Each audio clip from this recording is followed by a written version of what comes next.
Hey guys, welcome back to my channel. This is your girl Adore DJ back with another Love Island review, episode 11.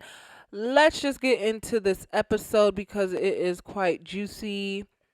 So we have the girls on the terrace talking about their guys. Gemma's mentioning how she feels like Luca is too much on her. Basically, he's clingy. He doesn't really let her do anything. Um, and then we have Ekin-Su who feels the total opposite, and she needs Davide to step it up or else. So later that night, Ekin-Su and Davide are having a chat. Ekin-Su asks how did he feel about the dates. He said he wasn't jealous, but what made him like quite upset or rubbed him the wrong day was the spaghetti thing, which is totally understandable because I love Ekin-Su, but it's like she was showing the guy like, yeah, I don't have a guy I'm paired up with. Like she was acting like she was a single girl in the villa, which they are single, but she wasn't already coupled up with Davide. So it's like her trying to make Davide jealous is basically just her turning him off or like turning him away because how are you acting like that and you want somebody to do better? Just leave him alone. I say just leave him alone. But she is putting on a good show though. And then we have Amber and Dami and bro. Amber, she don't like Dami. She just don't like Dami.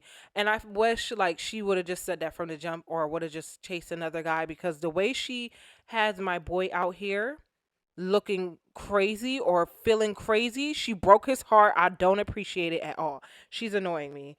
So they're talking about the dates. Amber did tell what's his name? I'm sorry, Dami, that Jay asked if she was settling for him and she said, no, it's still early days and she still needs to get to know him. What? You guys went on a date. You guys been coupled up for now over a week. You should know if you like him or not. You keep just saying early days. Or now I just feel like them saying early days is a what's it called? Is a like an excuse because one, her and Dami has been coupled up from day one. I understand it takes time to get to know somebody, and of course you're still getting to know them in the villa, but it's either you like him or not by now. You don't like him, so just go on. I need him to find somebody else, and I'd rather him find somebody else because Amber, you're wasting his time, and you just want him to be your like safe coat in the villa. If you like somebody else, go look at somebody else. Like if you're attracted to Jay, go after Jay. But don't be wasting my boy Dami and then acting like it's him when it's really you. You don't want Dami. And I can see that. I don't know if you guys see it, but I can see that she don't want Dami. So at this point, justice for Dami. Because Dami, ever since the beginning, Dami has been very expressive. She just hates how he doesn't isn't really affectionate, but he feels like she doesn't give him none back. So how is he supposed to know what is the breaking point? Like what is his limits that he could go? So they have a little argument, and Dami mentions like he feels like he's giving more, which he is. Like we all can see it's supposed to be 50-50, but right at this point, it looks like Dami's doing 90 and Amber is doing 10%. Not even that, probably 5%. Because it just looked like she's just annoyed at him at this point. And it's just, yeah. Ugh. Less confusing and just be more affectionate. Just me being straightforward and saying what I feel like she kind of needs to do. Because I feel like a lot of the time it's me having to listen to her needs, but like she's not really listening to me. Like we are two human beings supposed to like meet somewhere in the middle. Like I know I'm a guy and I have to do more stuff and take initiative, but you still have to meet me in the middle, darling. You know. You have to meet Dami in the middle. And I really don't appreciate Amber doing what she's doing. But next topic, Tasha and Andrew. Tasha brings up the conversation that her and Andrew, not her and Andrew, goodness gracious, her and Jay had on their date. But she reassures Andrew that she's not going anywhere. She says she doesn't see her and Andrew, I mean, her and Jay making it out in the real world versus her and Andrew. She feels like they would have something out there, a real connection, and they starts to smoochy smooch. And let me just say, Asha, Tasha, she is giving a performance because one, we all can see that you do not like Andrew the way that he likes you. She's just using him basically just to stay in the house. A girl hasn't even came in for Andrew to be able to turn his head. So she's just trying to make sure she has Andrew in her corner whenever that does happen, that she could just pull on tight and he's not going somewhere. Like, oh yeah, we built a connection already. That's false. She would have left you for Luca and she would have left you for Jay. She even told Jay the door is still basically open. Like she would like to get to know him. I'm not saying that she can't get to know people, but she wants to leave. She wants to go couple up with somebody, but he's not applying pressure as the way she thought he would. All right. So then let's go on to Ekin-Su and Jay. Now here is the drama. Basically, Ekin-Su tells Jay that he makes her feel something, basically some excitement. And Jay said all of the girls in here that he would want to get to know her the most. He then tells her if she wasn't in the couple, he would kiss her. That did to something to Ekin-Su mind. Like that made her go crazy. So she tells him the way that he expresses himself. She was trying to get that out of Davide for days now, and she really finds that attractive. So, Sue says she can't stop thinking about Jay. She's basically fantasizing about Jay. She basically is saying right now, screw Davide. I'm convinced. So, just seconds on later, so they're walking away because they were just sitting under the tree. Now, Ekin-Su pulls Jay again and tells him to meet her um on the terrace in 3 to 4 minutes. She says she wants to talk to him on a secret level. She's here whispering to this man in front of everybody. And so Ikenna's like, what was that about? And Jay immediately tells them a lie and say, she's just telling me she's not interested. So her telling you and whispering you like that is just showing that she's not interested. Like they're not dummies. So I Ekin-Su that does not goodness. It doesn't look like that, which he's right. So she goes up there. This woman is crawling on the floor, trying to hide. And then here he comes after crawling behind. And they're talking. She said she just wanted to get him to know him on a secret level, still whispering. I'm like, nobody at this point knows you're up there. So it's like, bro, talk. Just talk. But they're being secretive, right? So they're up there instantly. They freaking kiss. They kiss. I can't tell if this is real or not because I don't know. I know that Jay wants to find somebody, but he came in like Ekin-Su. So it's like, is he just trying to be safe or do he really like Ekin-Su? Because he sees that she's an easy target because obviously her and Davide aren't what they really were. So they kiss and they crawl back out to go back downstairs to meet up with everybody. So the next day, we have the girls on the terrace and the guys all downstairs underneath the tree. The girls are just talking about, once again, their feelings for the guy. They're laughing and giggling about the fact that somebody was in there slapping cheeks, so they assumed it was Andrew and Tasha, but she denies it. And so Ekin-Su brings up the fact that she still wants to get to know Jay. Um, and Amber, she still is complaining about Dami. And Gemma says she's happy with Luca. Versus the guys, um, it's not sitting right with Davide the fact that Ekin-Su still was slurping spaghetti with Jay, and they asked if at least did she apologize. He says no. You know, so Davide is actually pretty hurt over this whole incident, which he should be because they're in a couple. It should be a little bit of boundaries, and Ekin-Su is just knocking down all of them. She gives no crap about his feelings. She's actually really doing the boy dirty. Like she really sending him off dirty. Um, and then we have a moment where Jay tells Andrew like, hey, like basically you and Tasha, I don't feel like y'all both like each other in the same way. He feels like he feels like he's more emotionally invested into the relationship more than Andrew. And that's when the guys say, yeah, they all agree. And I have to salute Jay. Jay is the new Ekin-Su, and he's bringing all the mess that I need.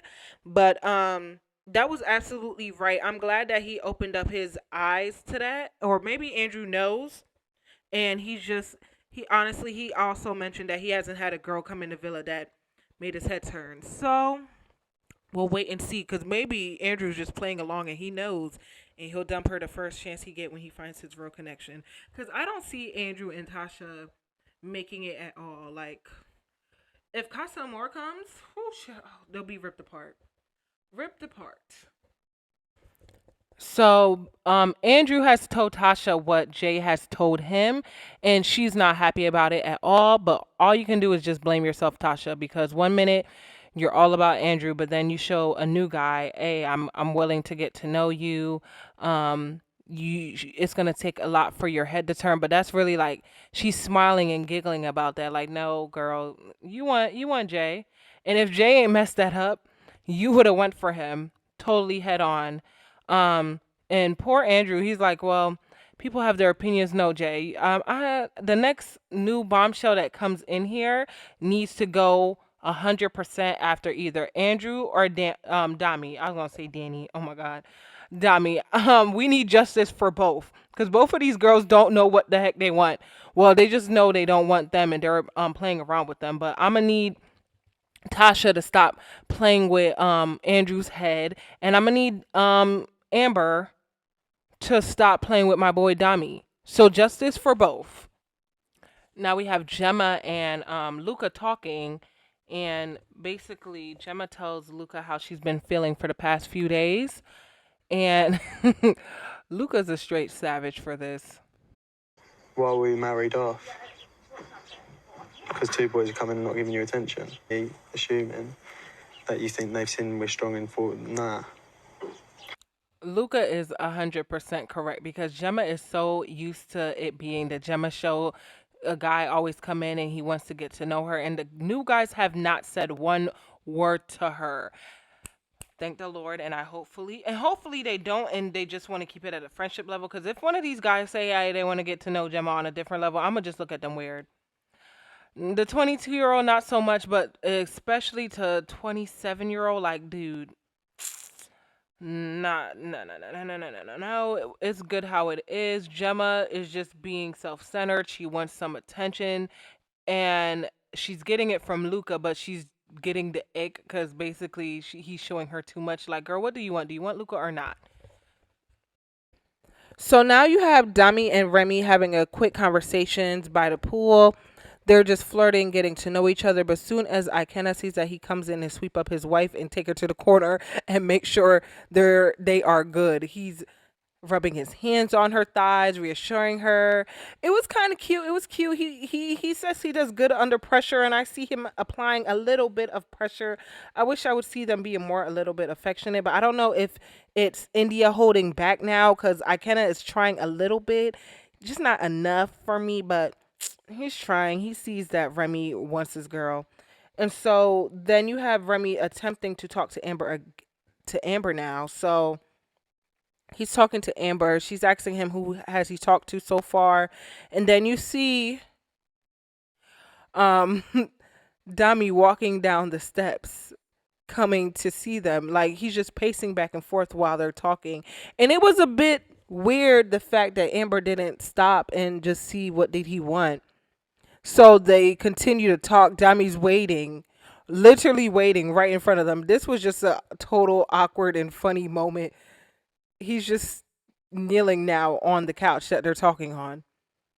Then he ends up laying down, still waiting, just waiting. And then finally he intervenes, like, I'm sorry to do this, but can I steal Amber for a chat? As he should. So Remy barely got to talk to these girls. They do not, these guys are just sweeping and taking their girls as they should. The funny thing about this is just the way that he was standing. They compared it to Toby from last season.